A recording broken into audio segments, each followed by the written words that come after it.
Welcome back everyone to Let's Play Pike and Shot Campaigns, episode number 8. Halfway through our battle of the new year, both in the game and in real life. Happy New Year. So let's see what's going on here. I think I summarized it well, not very succinctly, but at least in a sufficient manner in the end of the last episode. So we're winning the left. We should win the right. I was wondering a lot about this, why this is not a huge victory for us, and then of course, I'm not sure if I already mentioned it, but just the number of men. It's also been mentioned to me in the comments at this point that the strength bonuses we see for like attacking different people, this is just because of how many men you have versus them. So this makes a whole lot of sense. It's just the number of troops attacking each other, of course, should play some role in who's going to have an advantage. So, what did we have? Excuse me, I don't think there's anything left to do in this turn. I probably left it intentionally like that for myself, which was good. Thank you, past Tortuga. And we'll get, underway. Okay, this is a good start to the episode. And will it also cause... It definitely is causing a lot of damage. Oh, they fell back, so that's actually not bad. Okay, a small victory for us. A huge victory for us in this one. In fact, they broke outright. I can't remember, were they already... They were disrupted, so now they're breaking entirely. Interesting. Okay. Now, this is already a bad situation for this unit, who's just been disrupted, and now it has to fight 2 more people. We imagine it'll break very, very soon. And this one has broken as well, which disrupted this one. Good. So the left has really gone our way substantially in the last few minutes. That is another broken unit. And they're taking us into the rough terrain, which I don't like, but I mean, I'll take it, considering. Damn, that horse followed at 3. That's great. That's crazy. Lots of damage for us. So 4 versus 6, that's not how I wanted that to start. That's the one I have to... We should win that by ourselves. Actually, we're at 25%. Oh, but they need at least 40% routed. I was like, darn it. We actually have the advantage right now. But no, it has to be at least 40% before something sufficient. Alright, but at least we'll be breaking a few more here. And we'll continue to route those. Okay, that's the first time it went poorly, but our horses intelligently fell back.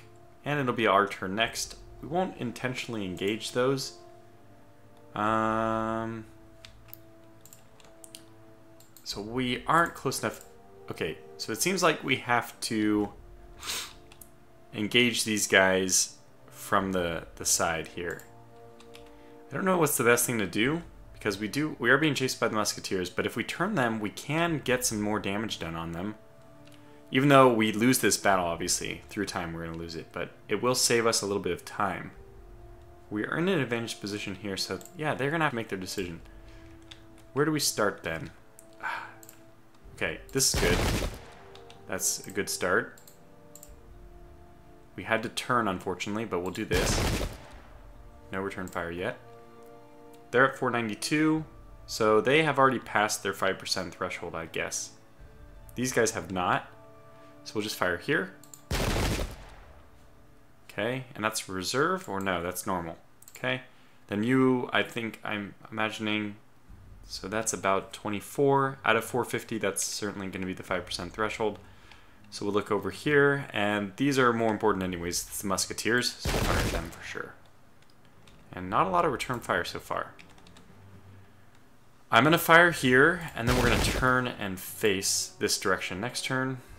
That's where the biggest threat is coming from. It looks like we can fire at these disrupted, which might actually be the best thing to do because we have to turn to face the cavalry, which is already disrupted. Let's go ahead and the larger distance does not matter because it's long range either way. So 55 versus 111. That was good. And we'll also turn them straight. These guys are going to fire here. Very good. And these guys are disrupted already, so I'm not too concerned about them, frankly. We want this battle to be won. We're slightly disadvantaged. We might have to bring these veteran unarmored horses over soon. It's hard to say. Actually, I think the best thing for us to do is actually going to be move here, which will put these arquebusiers in just the worst position. They will have no choice but to get flank attacked by one of my two groups. So I'm really surprised why we don't have the advantage here. We have the advantage... Oh yeah, numbers. I keep forgetting. Numbers.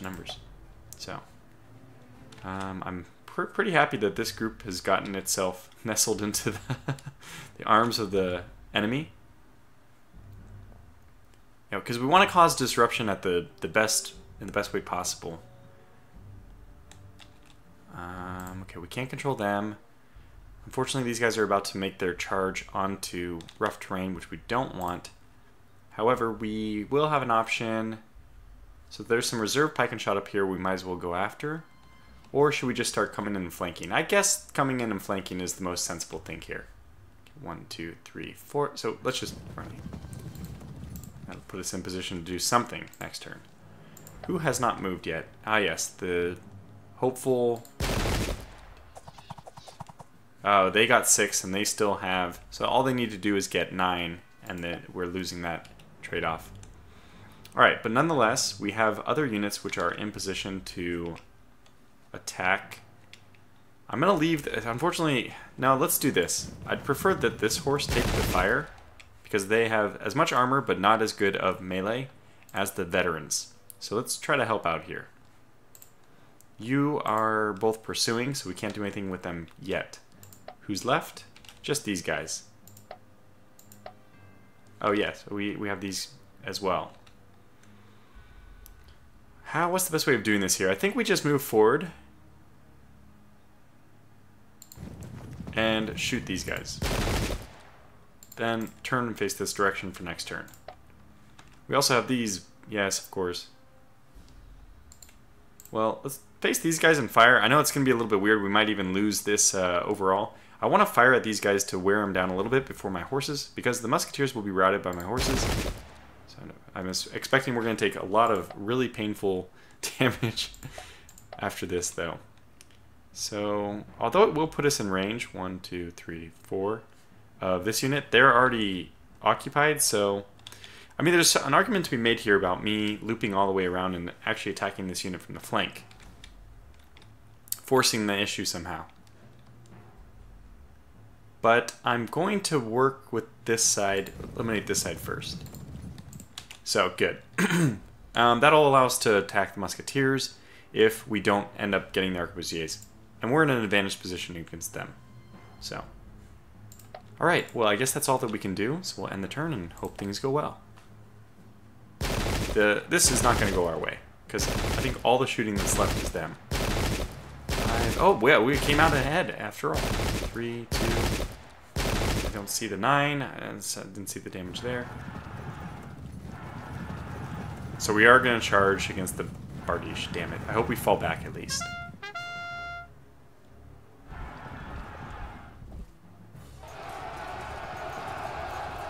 Wow, we actually disrupted them. So that was incredibly good. I would say that was lucky. I didn't... You know, I should have looked at the... I'm kind of talking out of the butt here. I should actually look and see if it's true. They are firing at them, which is unusual. I think that things are more or less going our way. That's good. 6. I would say that this battle has gone much better than I expected. And their light guns are finding a way to fire at our units through just a flurry of units.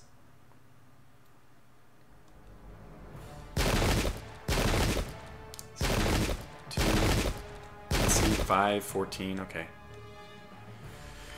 No melee right now. That's interesting. So we can charge these guys. It's like a sure victory. We can charge these guys and actually surely win as well. So who is better off charging them? Actually, the veteran unarmored is better. So what we'll want to do then is, how amazing is this victory? It's pretty darn good. Because I'm thinking we should probably shoot whoever's in the worst shape here. let's do this. Oh, wait, first of all, can I for sure do this? I for sure can. And actually, the numbers are much better. We lose it. Okay, yeah, so let's do this. See what happens. And that's going to be a victory for sure. Okay, great. Then let's turn... Actually, there's something to be said here about running around them, the musketeers, and beginning to work on this pike and shot to help us out here, because we are disadvantaged in number and actually slightly in range as well. But these dragoons could also help out if we needed. Mainly we need the musketeers. Those are the ones who are going to cause us real grief. I think we charge this because we... Oh, well, we don't win after a while.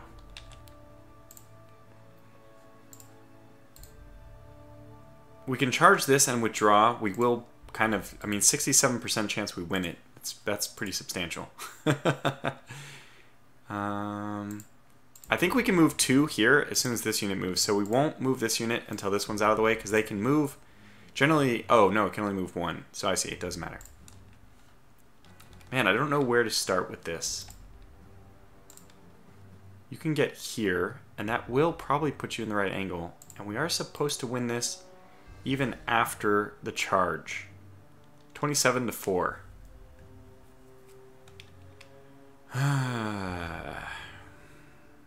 And we 85% chance we win, so it's a massive victory. Nonetheless, the sooner that we shoot them, and that should mean the sooner they rout. No, I'm going to do this. Yeah, 5. I like that, and here we go. Disrupted. Very good. Okay, so now we should win that that melee as well. So far, so good. This unit is close enough to attack, and we will win that. Interesting. That will take away their massive ranged advantage. I think we should do it. But just to ensure victory, I think we actually have to soften them up first. I think it's a wise idea to soften them up first. Wow. That was massive. The win percentage is now up to 30% overall. Still, the initial charge is like somewhat in doubt, so let's make this even better. Well, it didn't really change anything, actually. But we can wait no longer. Charge we will. So the first one, this is the one I was most worried about. But after this, we should be advantaged. Okay, we'll continue this exchange of fire. You've already fired this way, but you might now need to face the front.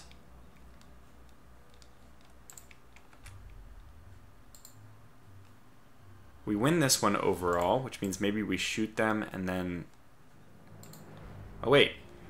18-9, 18-8 top, 18-8 on impact, 18-9 next round. 19-8 and 25-4. So these guys are just much better. They're much better in melee, but they're actually worse in shooting. So really the best way to do this is what I was already kind of thinking of doing.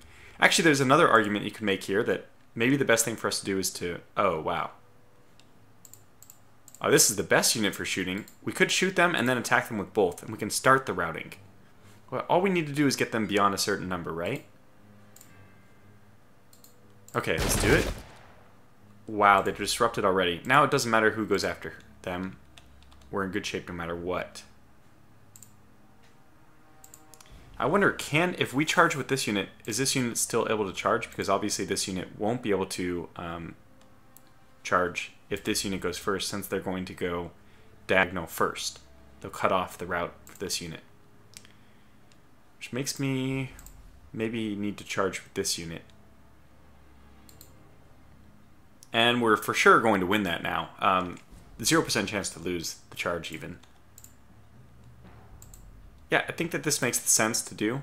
And this unit, although it won't shoot this from a standstill, we can probably, I don't know, maybe shoot at the cavalry. Let's do this charge. Wow, they already fell back. And actually kind of opened the way for us to shoot them again. or shoot these guys 5 to 16. Let's take a look at this. Stationary, what's the difference between stationary and short range versus long range? We're 5 to 16. I'm going to move forward and then shoot. Now it's 5 to 18. So it is actually better to close to short range. Okay, they fragmented. This is good. This battle, I feel, is going really heavily in our favor. Let's turn this way so we can fire at this pike and shot next turn. 10. The return fire was 3 from the fragmented unit, and still they have a chance to do 7 or more to increase. Now, this is not good for us, so I don't think we want to do that unless we want to pin them. They're not a priority chase target. Otherwise, we can do this, which we actually will win overall in the long term, but at least the charge may cause them to be more than just disrupted. Let's do that, because if they break, maybe it'll cause some damage to these musketeers. Okay, it was indecisive, so when we rolled our 3-sided die, unfortunately it came up a 1. A 2 or a 3 would have been a win. The problem is if we just don't do anything else, we're going to sit here and slowly be defeated. So hopefully if we attack them, we'll back up. I don't know. Yeah, we win this very heavily, so we probably want to do something like this. And just stay and attack something next turn. Oh, we could retreat, but the morale is decent. It's a little tattered flag on the... There's a little bit of tattering. Tearing on the right.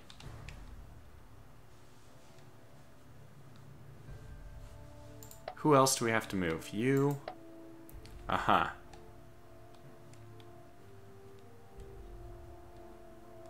I probably want you just to shoot at the pike and shot. No, yeah, I actually disagree with myself. Immediately, let's shoot at this whole unit over here. Who is... Perfect. That's the one I wanted, actually. But maybe I shouldn't want them because they're not actually engaged yet. 477. They've already taken a lot of casualties. Did they retreat or something? They rallied, maybe. Maybe that was the unit that rallied. They are facing this way. Let's get this unit. They're more important. And we did, I thought it was like 2 to 8. We did 5. I'm happy with that. Okay, that leaves us with this unit. I think to charge or not to charge. I think we charge. Okay, and they fell back. Very good. That's what I wanted. Unfortunately, they kind of fell back into the area that this unit was going to go. I guess we'll force the issue on against the reserve pike and shot over here, so we'll send that unit over to help. And they only took 1 damage from the shot. That's perfectly okay. And that is everyone. Looks like we're gonna get out of this one clean.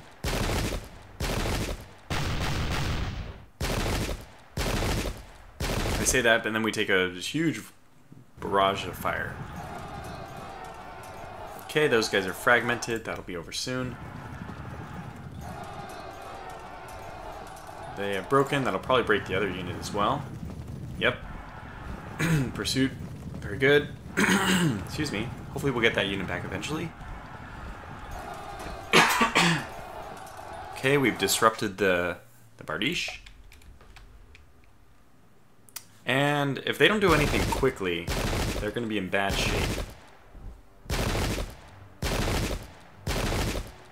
Okay, that worked out well for us. That was 3 good rounds on them.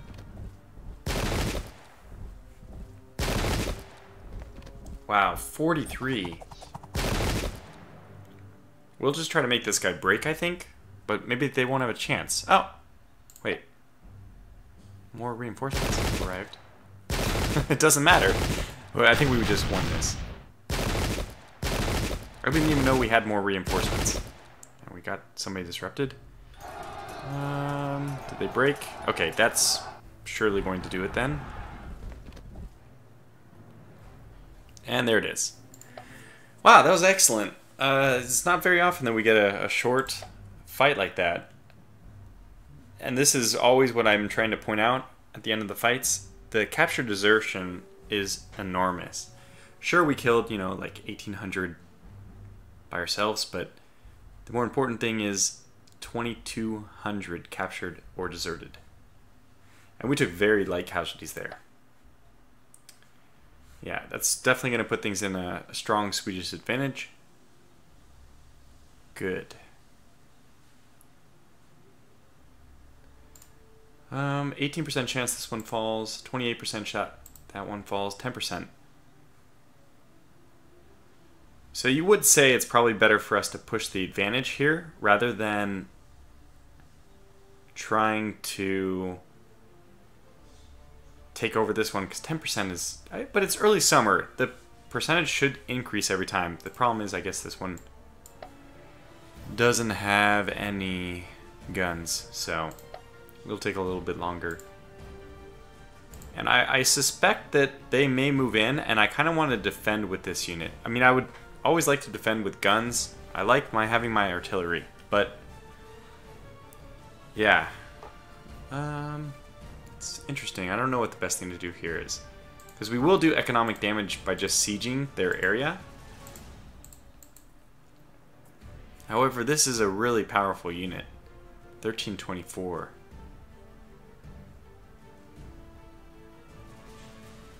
Supply limit is 1446, so we can't even bring this group in. What do you need? I might try to reinforce you. You have 3 veteran elite units. 2 veteran unarmored, very good units. You probably need pike and shot. You have medium guns. You have good pike and shot. And dragoons. Let's give him like just a very small force of dragoons. And pike and shot. Maybe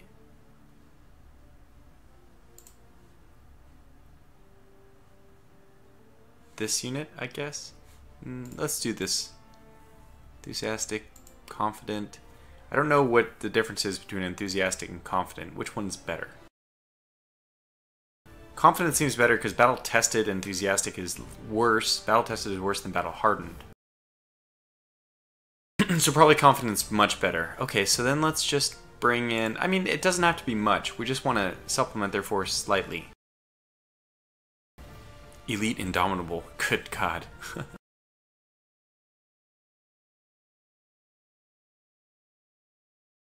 Maybe 1 light gun. We'll just kind of peel off one of the worst ones. And we'll also peel off maybe one of the worst other pike and shot. Like trained enthusiastic, that. Maybe this battle tested enthusiastic. Okay, let's do this split and get this guy into here. We will combine that army. That has a 1/3 chance of falling. Now I think ideally they don't get to combine with anybody else.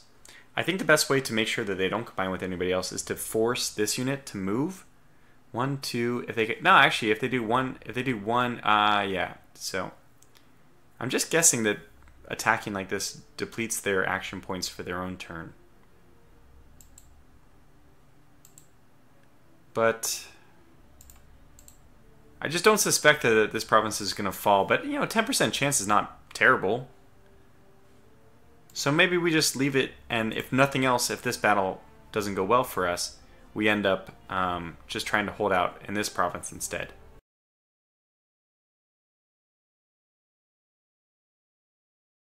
Let's just end the turn here. Okay, that's what I feared. I'm glad that we at least reinforced them. And no reinforcements came, which is good because they are already at a 1/3 advantage. God. God help us. Here we go.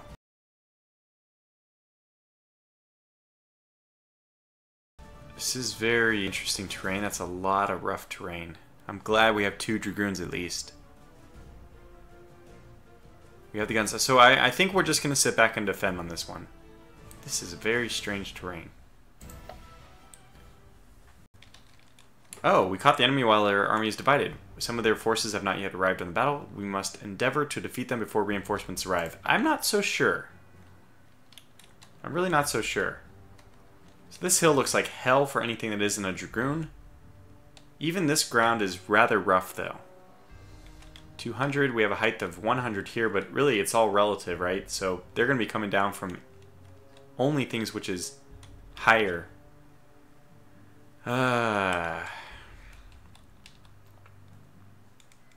And their Bardiche or whatever operate really well. However, there is a good amount of forest here for our dragoons, and a lot of good hilltop here we can defend with our guns, also with our pikemen. Then we can do is put our cavalry on the far right, which should be able to avoid the rough terrain. I think that this is what we're going to end up doing. So get them to deploy like right here almost. No, we can't. It's impassable, I guess. Yeah, I like this. Okay, so how do we want to do this? I guess we'll put the dragoons forward to start with, just so we can scout their force as well. But eventually their idea is for them to fall back to the woods here. We may even want to start with one already there, because that is in a really important position. Yeah, so we'll just start like this. I think that's acceptable. The horse, on the other hand, will mainly take up on the right side. So I want some good horsemen on my left. I'm going to have to sneeze in a moment. But sorry about that. We have a lot of cavalry, though. We can't just only leave our pike line to defend. Or can we? Okay, so you go here. We probably need one more defending here. So yeah, I think we just defend on the ridge. And that will mean that we have a natural defense point on the woods here. I don't think they'll even come that far. We'll put, like I said, one cavalry over there. Maybe one veteran unarmored. Or one of our best unarmored. 122, 119.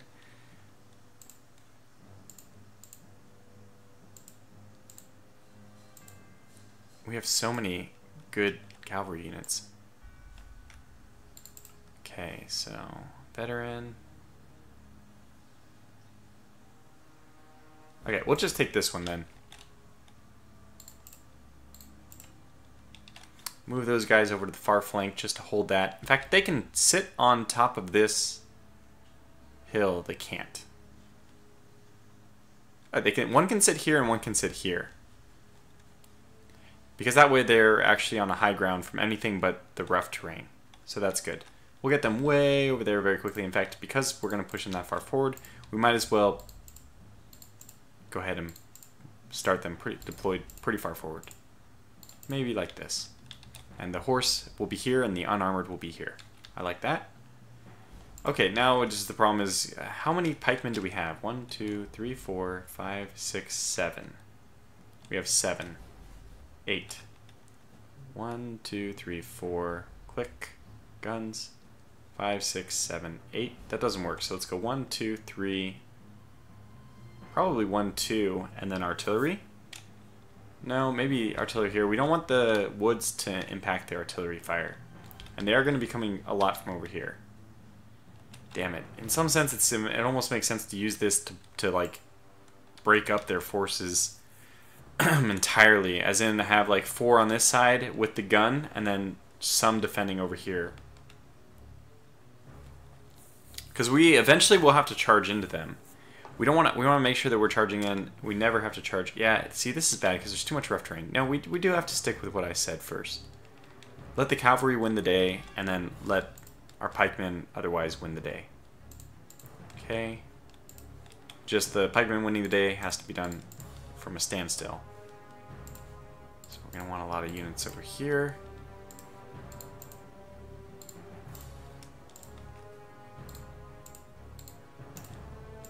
So the guns should take up a position here. The artillery take up a position. I almost think that we should have the artillery all the way over here and then facing this direction. That's the best angle, is something... We either have to do them here facing forward or over here facing diagonal.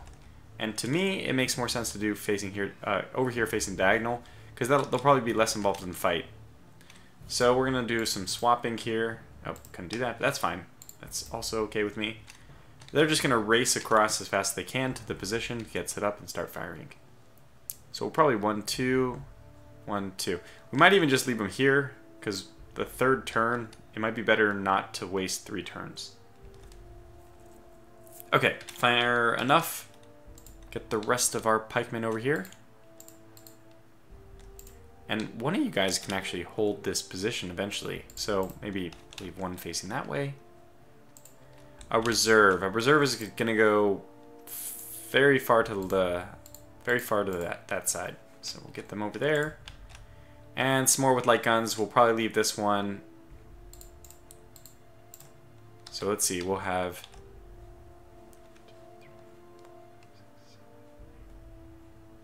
yeah, we have 8. We have 1, 2 light guns. We have 1 reserve. Which means we have 5 normal. So, how it will go then is 1 normal, 2 normal, light guns, reserve, artillery, or light guns, normal, artillery, or light guns, or artillery, or normal. Okay, I don't know.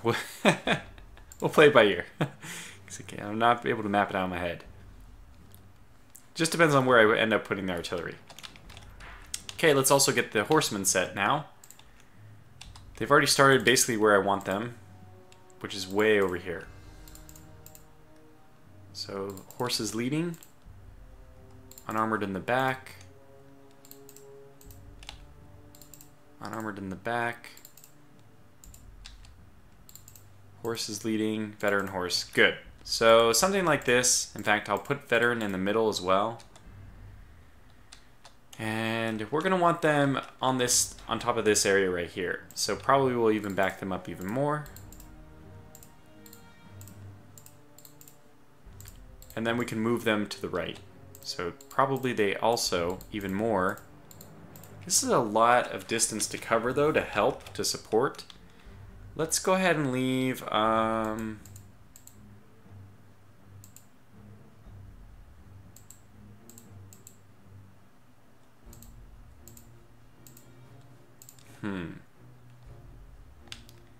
maybe I should leave some veteran unarmored back all the way over here, just to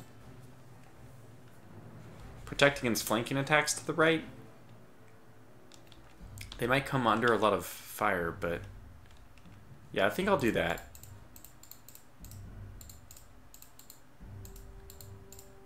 And then our very, very strong, whoops, cavalry main force will be on the right. And we'll just kind of use the screen as a shield on the left. Not exactly how you can do it in real life, but we will be playing within the construct of the game, so we'll use those game rules to our advantage. Very good, so I guess that's the setup we want. Let's see what kind of force we're facing before we call this episode to a close. Oh my god, they are... the bloody Tatars. We actually don't have vision. Well, I know the first order of business for us is going to be run this guy over here so that I can see something. Wait, what?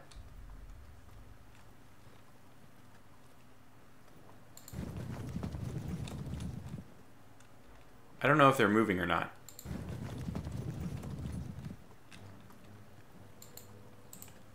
Weird, I wonder why we can't go in there. And the Tatars are just annoying as hell. I think what we're going to do actually is be a little bit sneaky. We're going to split up our force just to deal with the Tatars.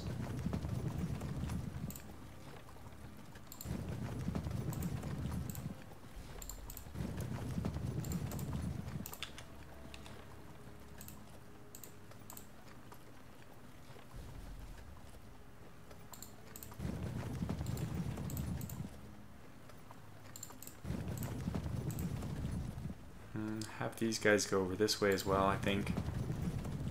So we'll just try to pincer them in. We'll lead these guys to the left, and I'd really like to do some kind of big encirclement on these guys and just eliminate them from fighting altogether. It's just time. It's time for me to get rid of the damn light cavalry, which is really one of the hardest things for me to deal with lately. So we'll save it here. I'll let myself... Good lord, that is not a lot of movement from those medium guns. But the good news is that we can see, actually, that where we are going to deploy... Now, they attacked me, right? So they should be coming after me? I'm not sure. I am going to save this right here. What I'm going to do is, if it turns out that...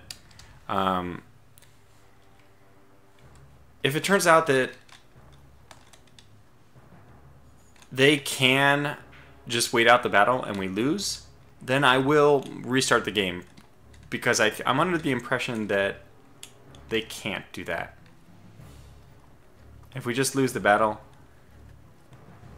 I mean, if it's a draw, it'd be okay. Alright. What, maybe I'll just run this hit end turn a million times off camera, and if it comes down to it, I'll just let you know how it went, if we were able to just wait out the turns or not. Otherwise, I'll come back on. Just basically, I don't know the game rules, and let's not lose a battle just because of my lack of knowledge. But that's going to call this video to a close, so thanks for watching. Sorry about the kind of bumbling last half of this video, but we'll do better in the next one, so until then, take care.